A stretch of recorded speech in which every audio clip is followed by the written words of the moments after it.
Prime, shortwave style. I'm Aaron Scott, and you're listening to Shortwave, the daily science podcast from NPR.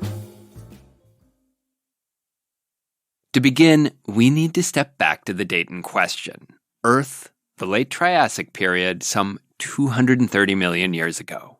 This is really the sort of peak of Pangea, of the one global supercontinent, which sometimes people imagine was just like the base state of the planet, and then it changed. But that's not the case at all. In fact, the continents have been cruising around the planet for billions of years, and they lock together and form giant mountains, and then they fall apart. So at this time, all the continents had basically stuck back together again. And we are on the sort of western coast of Pangea, just above the equator, probably.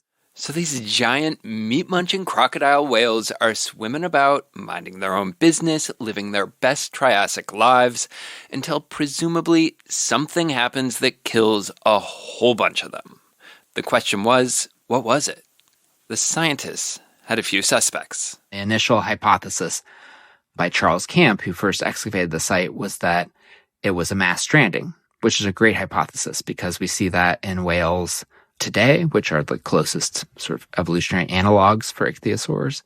So he had imagined that these large animals had gotten trapped by receding tides, and the smaller animals had escaped. And so he was already realizing there was something strange about this site with it being all one thing without the smaller things that we would expect to find.